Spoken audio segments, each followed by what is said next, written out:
Hello guys, it's been a while since I've made a video. I have to have a disclaimer because it is extremely windy outside. It's like apocalyptic windiness right now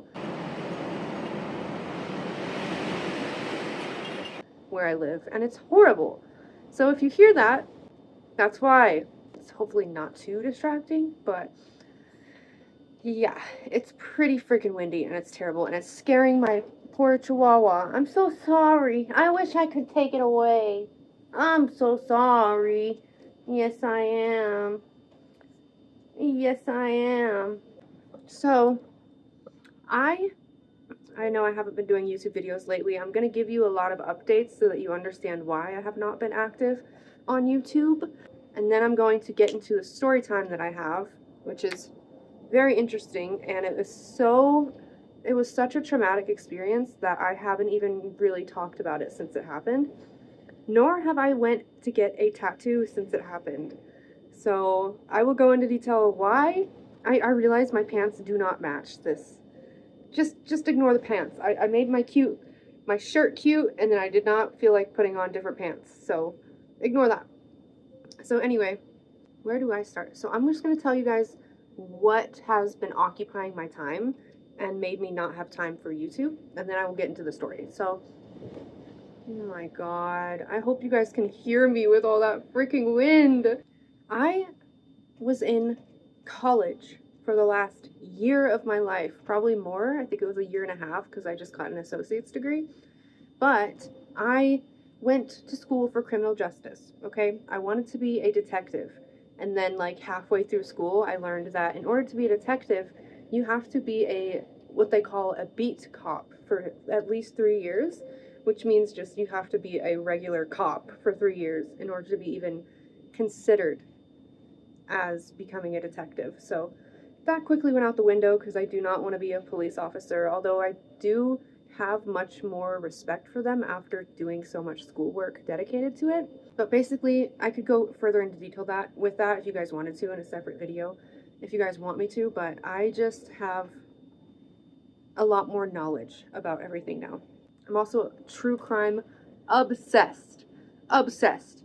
If you know, you know, but like one of the main channels that got me into it was Ewu, or what does that stand for? Hold on.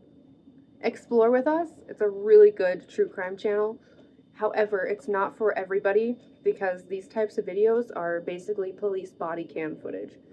And if you're like a cop hater, you probably think the worst when it comes to that, but cops aren't all bad, and a lot of the stuff that they do is really freaking interesting. And those videos have like become my life, other than like the other funny YouTube channels that I watch. But anyway, so yeah, I'm true crime obsessed. I probably will go into something that has to do with crime, but I'm more so looking into victim advocacy. If you don't know what that is, do your own research. Again, I can make a whole video about this if you guys have enough questions for me. But yeah, I finished college, you guys, with a 4.0. I had a 4.0 the entire time I was in college. Kind of blows my mind. I didn't really have the opportunity to show how smart I was all throughout my like younger school years. Even in high school, I didn't do well because like my home life was not great. But now that I'm 28, I know I'm old, I was able to show how smart I am, and I literally kept a 4.0 to the point where I was obsessed about it, like towards the end. I was like, I can't lose my 4.0, I can't lose my 4.0. So yeah, that's one thing that's kept me occupied. And then the second thing, I promise after this second thing, I will get into the story time. I'm so sorry about the wind. It's so bad. Hi, baby. I have a fat cat. Come here, baby. Baby. Yeah, all of my animals are kind of freaking out over this wind. Oh, also my heater. Okay, I had to turn off my heater. So anyway, the second thing that's kept me very occupied is the fact that I started a rehab program. Now, I know what everybody starts to think of like drug use and alcohol use and abuse when it comes to talking about rehabs, but a lot of people go to rehab centers just for mental health. Specifically the one that I'm going to.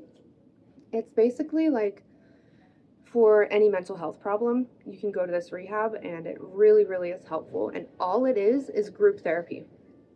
You would be shocked at how helpful group therapy is. I'm not even kidding you guys. It's changed my life. It has changed my way of thinking, my perspective, like just having that type of support from people who have similar problems to you.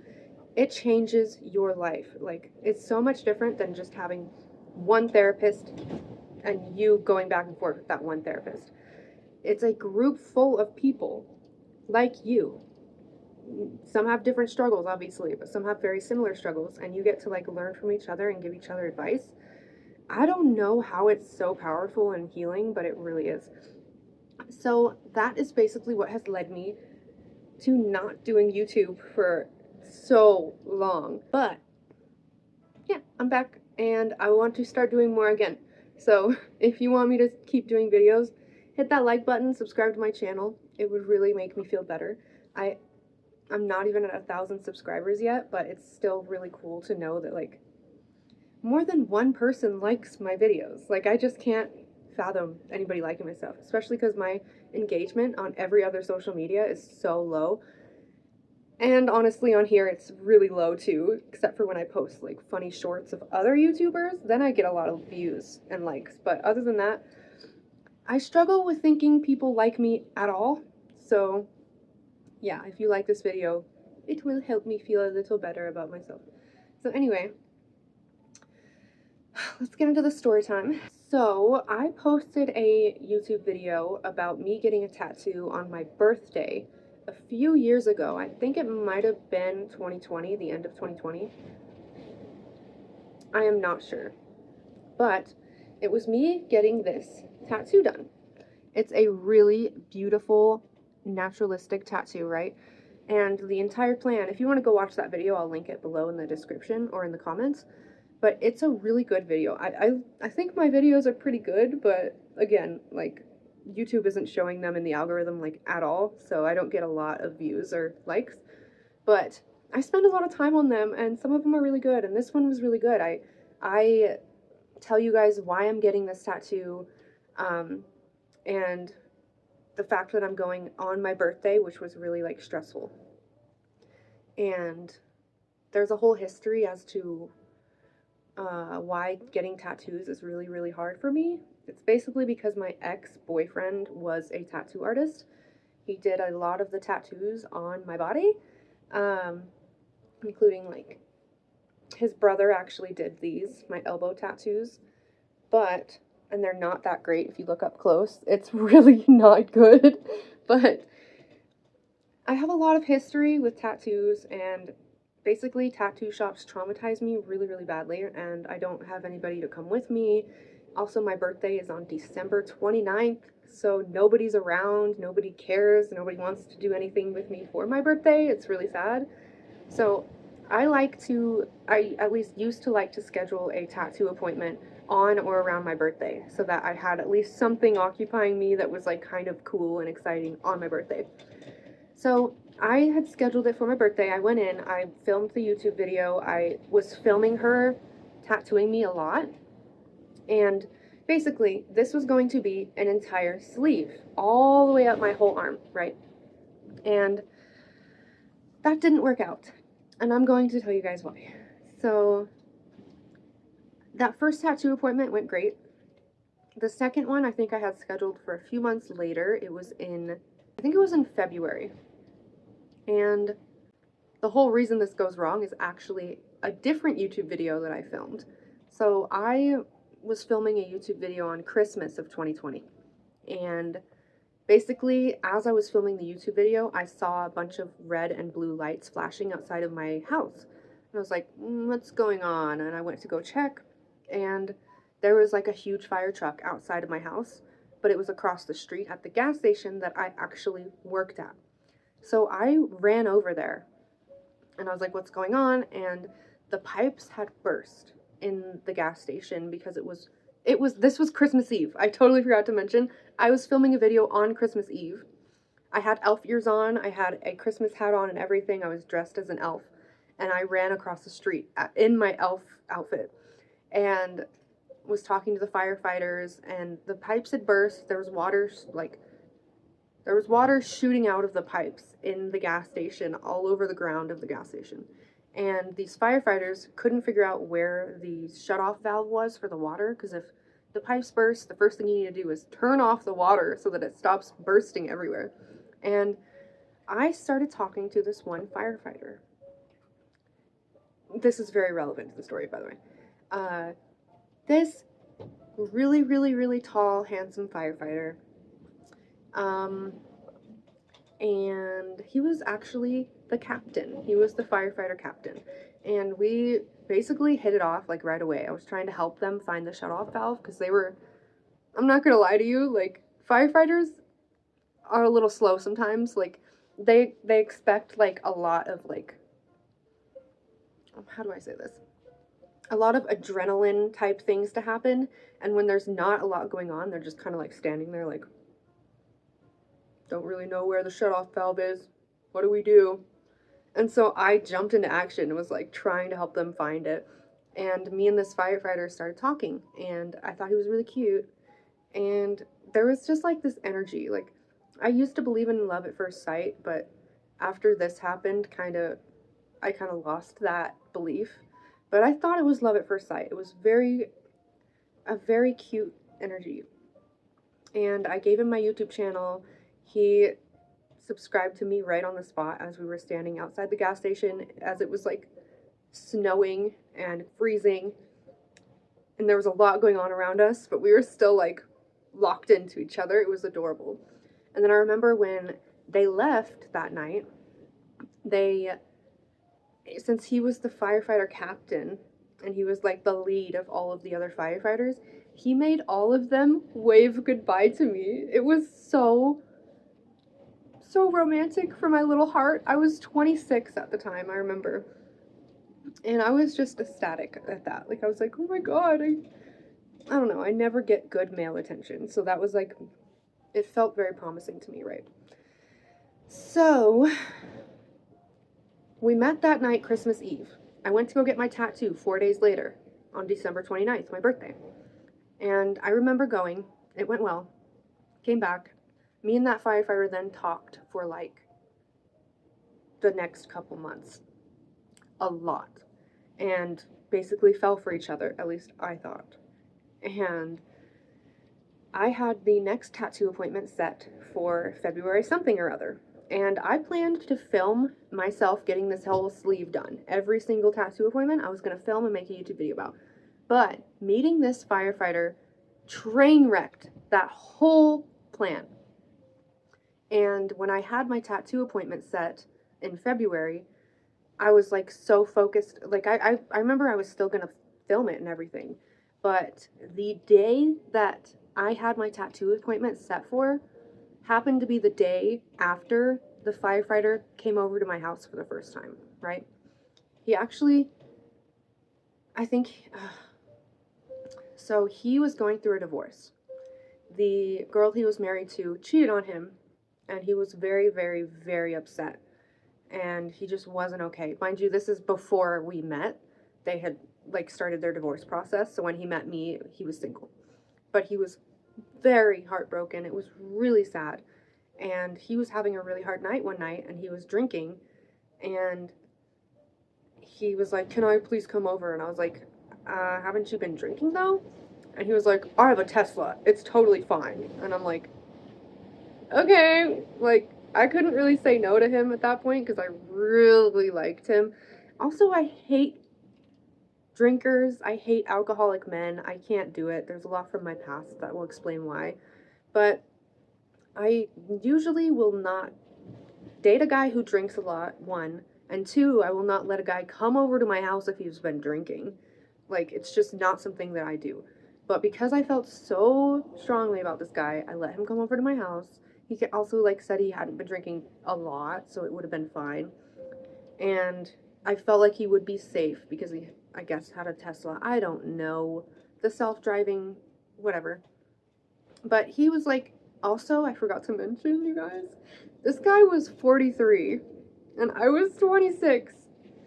So if you know, you know, but if you're young and vulnerable, especially if you like have a mental illness, I have really bad PTSD, you're very susceptible to manipulation from older men. So that just sums up the entire thing right there. I know I felt very strongly about him, but it was all basically him manipulating a young girl into sleeping with him. So, yeah, he came over slightly drunk and convinced me to stay the night at my house. And I was like, I was so stressed out, you guys. Like, he, for one, there was a couple instances where he was a complete asshole to me because he was drunk. And then he would afterwards be like, oh, I'm so sorry. I'm so sorry. And I just like let it happen because I liked him so much. But his energy, I'm not kidding you. So another reason we connected so strongly is because he has severe PTSD as well. He was in the war, basically, of like, I think 9/11. He was not okay. Not okay. That's why a lot of like veterans from war and firefighters and EMTs, they have drinking problems because not only was he traumatized from being a war veteran in the past, but he was traumatized every single day on end because he was a firefighter. So it was just like he constantly kept re-traumatizing himself with horrific events. But that's unfortunately what happens to a lot of veterans, especially ones who go into firefighting, because they don't feel like they belong anywhere in society once they get back from war. So they just go into firefighting to continue to feel that like sense of constant adrenaline and danger. And so yeah, he was unfortunately a really bad alcoholic and he was really really traumatized, and he was able to like manipulate me into falling in love with him despite him basically only being flaws. And this isn't me saying I hate firefighters or I hate veterans. It's me saying, like, be careful dating them. Like, if they have not worked on themselves at all or been to therapy, or like, if they just are alcoholics, they can be really dangerous people. Not just emotionally abusive, but can also turn into physical. Luckily, it never did with this guy. But anyway, he was at my house. He convinced me to stay the night. I let him stay the night. I had my tattoo appointment at like 10 the next morning in a different state, in my home state. It's only like an hour drive, but still, it was like, it just stresses me out to have to do things in public and like make appointments and just also have a guy at my house that I'd never had at my house. And I rarely have guys at my house. And I really, really liked him, but it was the first time he'd been to my house. And when the morning came around, he wasn't waking up. So I basically had to leave my house with this man I just met who had never been to my house except for that night before. I had to leave him at my house and just like hope that he wouldn't steal anything or go through everything, hope that he would lock up on his way out. It was really stressful. So I remember like he wouldn't wake up. So I left my house keys next to his face. Oh my gosh. I have a pretty rickety old house. So when the wind is this bad, all you can hear is the wind trying to come through the windows. I'm so sorry, you guys.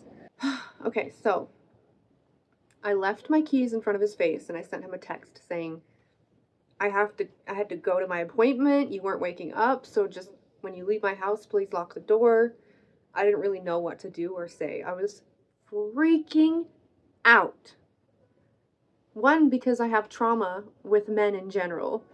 And two, I just trusted him way more than I should. Not only leaving him in my house alone and me leaving to another state. Not only that, but I was traumatized in general that I had trusted him with my body. He had like manipulated me into sleeping with him the first night we hung out. I was just over the moon with stress. Overall, complete anxiety and stress and horror. And not to mention the fact that I was going to a tattoo appointment also made me like, basically it triggered all of the PTSD in me because my abusive ex was a tattoo artist, and now whenever I go get tattoos, it's like everything comes back to me and I get really traumatized again.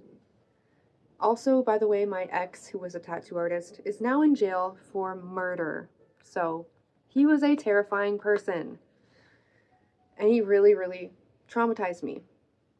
So men traumatize me, tattoos traumatize me. This was like a horrible mixture of both. It was so bad, you guys, and I will explain what it led to. So I remember I get to my hometown and I'm like, hey mom, will you please come with me to get this tattoo done? Like, I'm really stressing out. And she was like, no, it sucked. And I didn't have a car at the time, so my mom had actually come and pick me up that morning. That's why I couldn't like wait at all for him to wake up. I was like, my mom's outside, like I have to go. My mom is also like insanely mean and stressful and like always in a hurry. So I was like, that also stressed me out beyond belief. And so my mom, I was like, will you please come with me? And she's like, no, you can just take my car, because I didn't have a car. So I drove my mother's car, which I had never driven. I'd never driven her car. So I went to the tattoo appointment, and when I walked inside, I realized I lost my wallet. My wallet was gone. So I was really stressing. Mind you, I have worked with this tattoo artist before. She did my second tattoo ever, which is this. It's the earth. Some people like it, some people don't. It's the earth, okay? It goes well with my yin and yang tattoo. So anyway, I had this whole sleeve planned. And this is only the second tattoo appointment I had with her to do the second part of this sleeve tattoo. So I walk in and I'm immediately like, where's my wallet? What did I do with my wallet? Oh my god. And I tell her right away, hey, I lost my wallet. Like, can you use my ID from like our previous appointment? Because it's on file.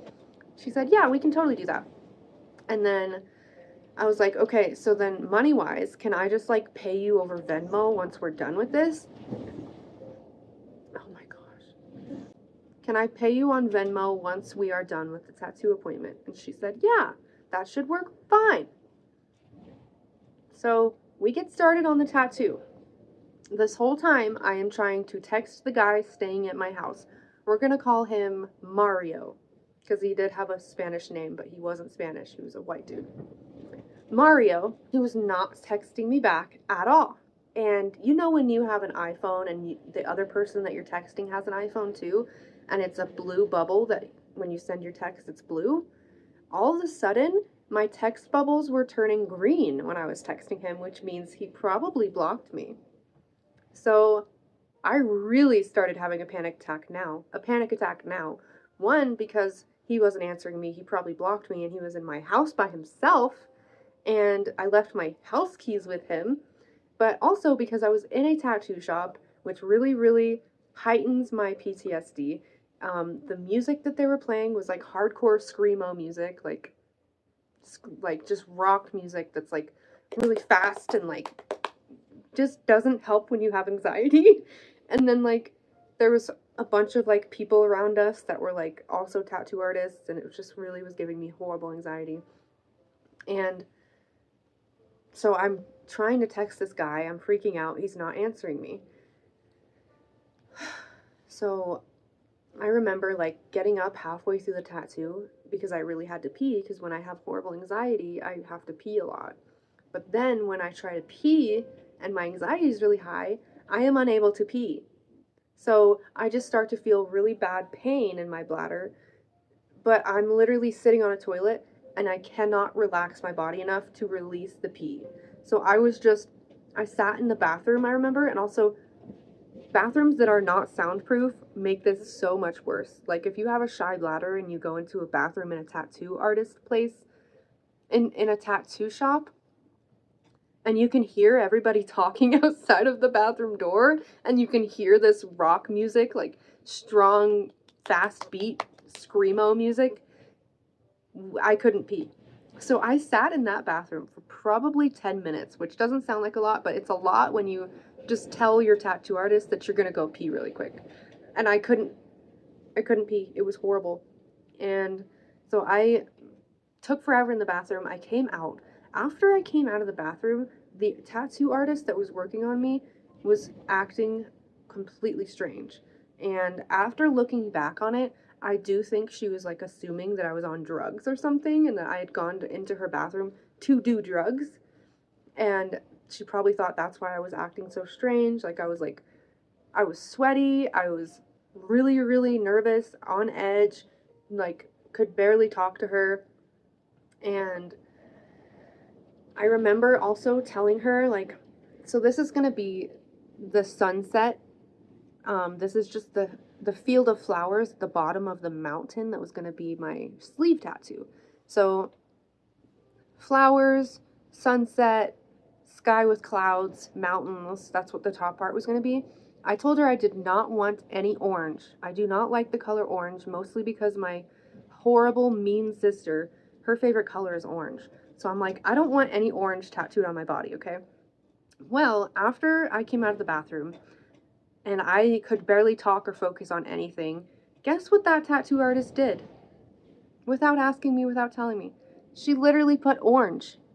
Can you see that hue of orange going all around the edge of the tattoo? Like, she literally put orange in it. Like, she was that upset with me.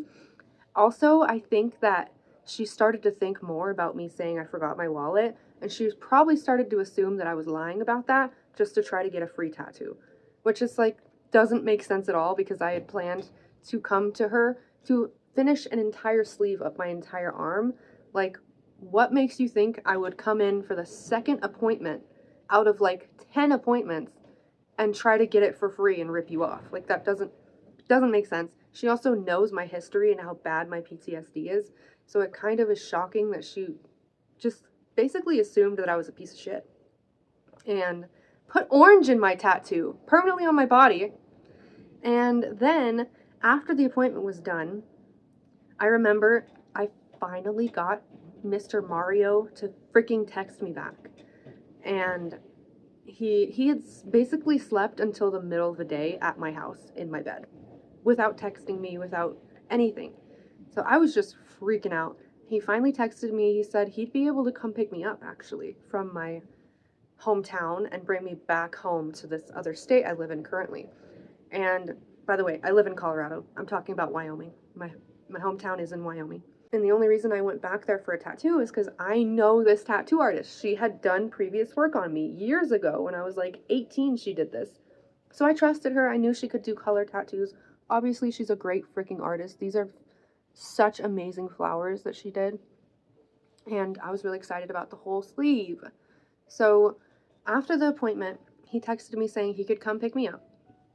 I was like, oh my God, okay. My nerves were really like, I felt so much better after that, but I was still really, I had a lot of gut feelings about this guy not being good news. It was like the worst feelings I've had about a guy in a long time.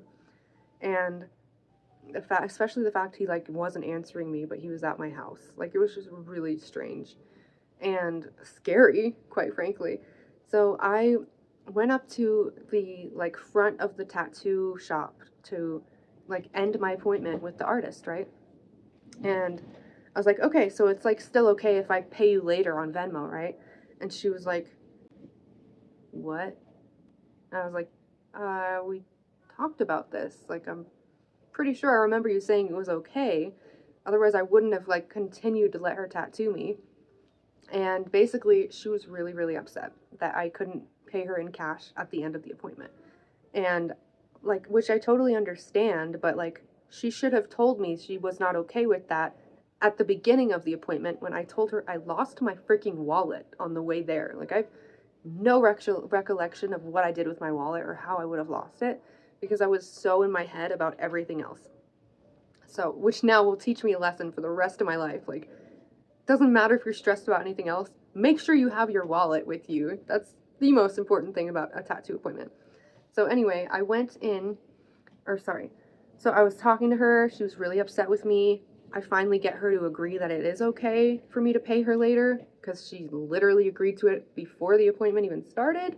So I left basically on bad terms with the tattoo artist. Later, I think like a few days later, I was able to send her money. And then like a couple, I don't remember why that is though. So much was going on. But I remember her texting me a few days after that saying like, hey, so the owner of the shop that like manages all of the tattoo artists, he was really, really upset that I wasn't able to pay her on the spot after the appointment. So I thought it was fine until she was really upset. And then she told me the owner was really upset. And basically, she said she couldn't work with me anymore. So I remember spiraling after that. I went the most manic I probably ever have. I sent her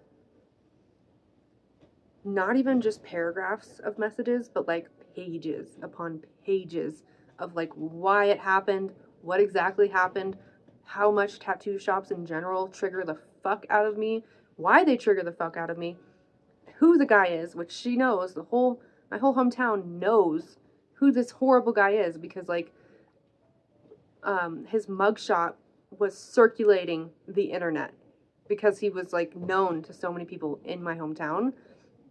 And yeah, so a lot of people knew who this guy was and how horrible he was.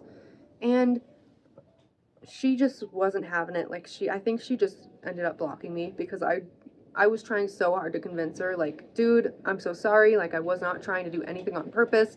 I do not know what happened to me that day. It was probably one of the worst days of my life. I was so triggered by everything. And yeah, she told me she didn't want to work with me anymore. We have not talked since. This was like 3 years ago. So I have an unfinished sleeve.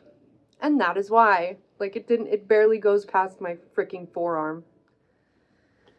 So anyway, I'll finish the story about the guy. I've talked about him several times on my YouTube channel. I was so in love with that guy, even though he was basically only toxic, because like narcissistic, toxic men are so great at manipulating vulnerable women into loving them and into doing everything they can to keep them. And that's what happened. He basically, so that night he came over to my house before my tattoo appointment was the only time he ever came over to my house. He basically ghosted me after that. Yeah.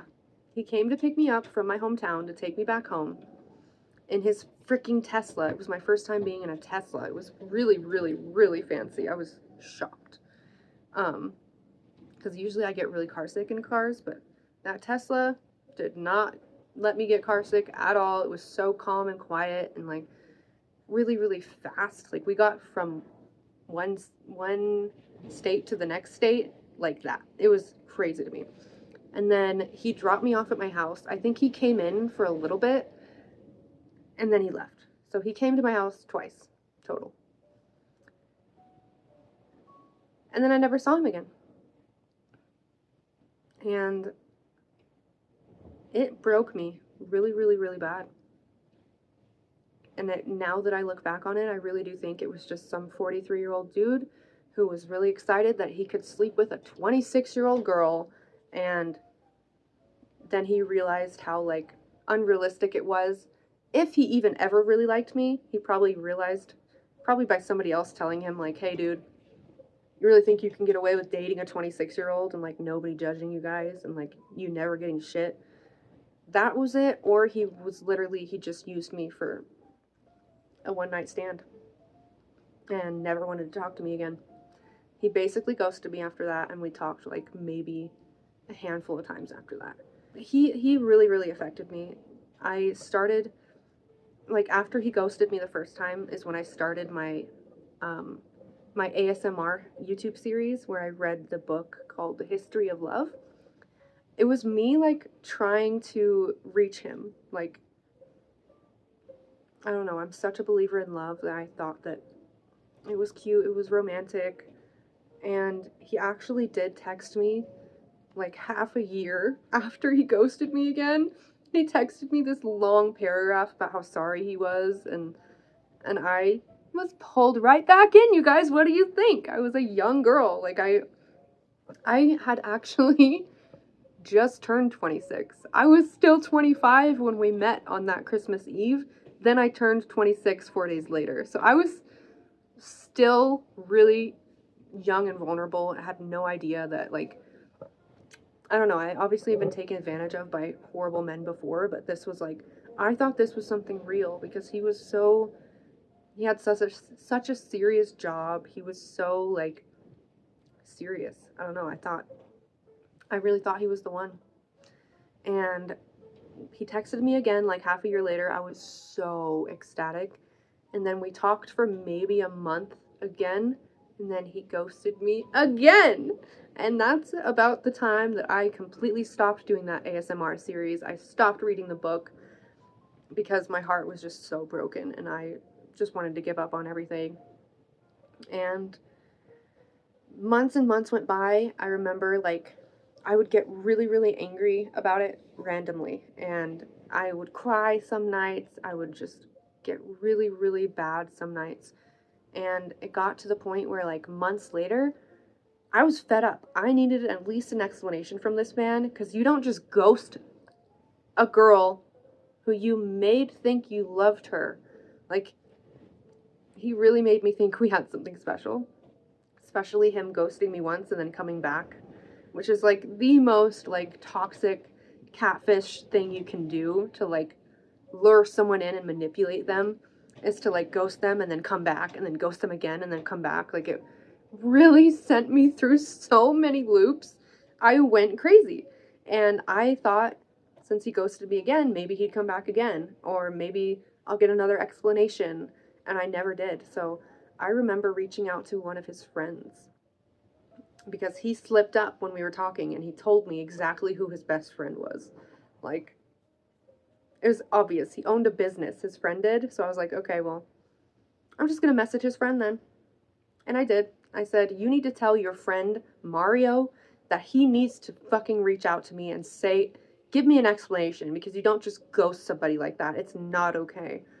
And I remember, like, the next day I got a text from Mario saying, do not contact my friends. We are not dating. And I was like, I never thought we were dating. You just made me think we had something special, and then you ghosted me. You broke me. Not just my heart. My mind was smashed. Like, I cannot tell you. I'm surprised I can't even cry about it anymore, because it's probably because I cried so much during the time that now my body has no more tears to cry for that situation specifically. So, and it's been long enough to where I feel mostly over it. I do think about him though, like, often still. And, like, everything that has to do with firefighters completely reminds me of him and throws me off. Like, again, I don't hate firefighters, but especially after having such a negative experience with a firefighter captain, I don't have the best feelings about firefighters. And I hate to say that because they're great. They do a lot of great things. They save people. But a lot of them are not healthy in the mind. And it's terrifying once you get a glimpse into how they think. He was, like, there the nights where he would drink, he would say really, really messed up stuff. He changed. It was like Jekyll and Hyde. Like, we would be texting in love one day, and then, like, a month later, after talking every single day all day, a month later he ghosts me. And then when I reach out to him again for clarification, he's just a completely different person who hates me and acts like we've never spoken ever. We are not dating. Like, bro, I never thought we were dating. What the hell? Yeah, I do think about him often. I wish things went better. I hope that he's okay, because I don't want to say it, but I do still love him. Mostly just because of, like, the feelings that were there. Like, I don't even know if he ever loved me. I really do think he just used me for a good night in his mind, and for me, that was, like, life-changing, completely in love, thought he was the one, thought we had something really good and special. Like, I was just really happy and thought we had something great. And he clearly didn't see it that way, or else he would not have done what he did to me several times by ghosting me and then once I reach out for clarification, he just treats me like the most nothing person he's ever met in his life. So heartbreaking, so heart-wrenching. And I'm still not over it. And I still live in the same town as he does. And I still wonder if I'll ever see him again. And I don't know. That's basically what will happen if you forget your freaking wallet and try to go get a tattoo. Like me and this chick who tattooed me, we were friends. I literally told her I lost my wallet when I first walked in there. She told me it was okay if I just sent her money later. Turns out it wasn't okay at the end of the appointment. Like, it just, things were insane that day. And yeah, I have not talked to that tattoo artist since. I don't know if she'll ever work with me again, but I do not want this sleeve to be finished by a different tattoo artist. Like, it just wouldn't fit together the same. Her art is very, very specific. So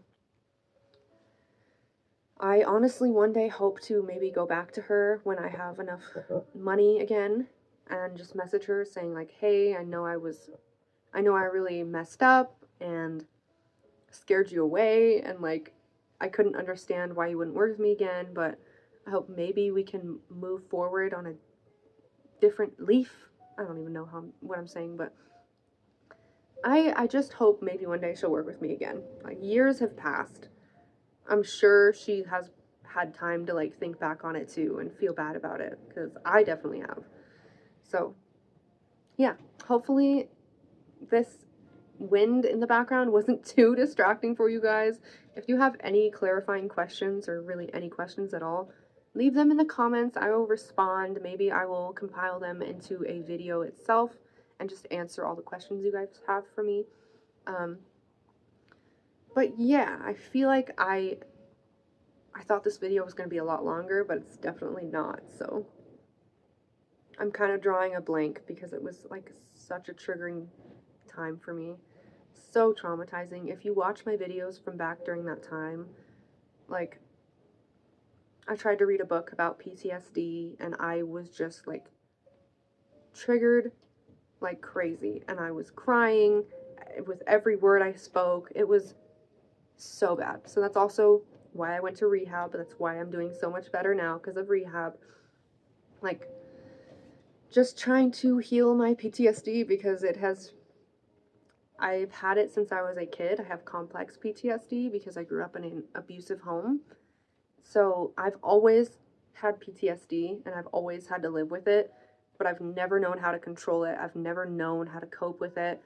And it's affected basically every aspect of my life negatively. And this was one of the breaking points for me of like, it ruined a tattoo appointment. Like, I lost my wallet on the way there because I was so freaked out.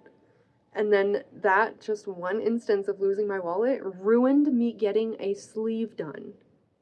Like, that's so stupid to me. That's so insane to me. And I still really regret it. And I'm so embarrassed, especially meeting a man and letting him come over to my house the night before the tattoo appointment. I shouldn't have done that. Like, I made so many bad decisions. And now I have an unfinished sleeve that every time I look at it, I'm reminded of it. So it's great. I also have tattoos that were done by my horrible, abusive, murderous ex that also remind me of my trauma. So yeah, I have a lot to work through, but I'm definitely doing a lot better now. I've cut a couple of really toxic family members out of my life, and I honestly have never felt better, like, at least not in a long time. So yeah. Also, I don't know if I've talked about this in my recenter videos, but I had a boyfriend. He moved in with me. I broke up with him, and he still lives with me. So it's a little iffy, but also he's like the first not toxic, not abusive guy I've ever dated. So it's not that bad living with him. It's just like having a roommate, and I feel way less alone. Like, I think my depression gets really bad when I live by myself because I'm just always by myself. So having him here is really nice. He's at work right now, so that's why I feel comfortable doing a YouTube video. But yeah, I just wanted you guys to know I do not have a boyfriend anymore. And it's kind of a weird situation, but it could be way worse. He's so chill. And maybe if you guys want me to make a video about why I broke up with him, I can do that. But basically, he expected something every single night. And even if I was asleep in bed, he would still try to wake me up to get that one thing. And it really, really, really bothered me. So there is some toxic aspects to him, but not to the point of like the guys I've dated in the past where they're like crazy alcoholics and crazy abusive and toxic and ghost you and manipulate you. Like he's just not like that. He's really stupid and all of his brain is down there. So I did not let that last very long, and now we're just roommates. So yeah. Thank you so much for watching. Again, if you have any questions, leave them in the comments. If you made it this far, leave a little bunny emoji. I don't know why, I just thought about bunnies. Leave a bunny emoji, that way I know that you made it this far. And if you made it this far, you should definitely like the video, because rarely do people even watch my videos all the way through. So it would be nice to know like who watched it and who didn't. So yeah, oh, and subscribe to my channel. That would mean the world to me. Thank you so much for watching. Whatever you are doing, have a good day, good night, good evening. Bye, guys.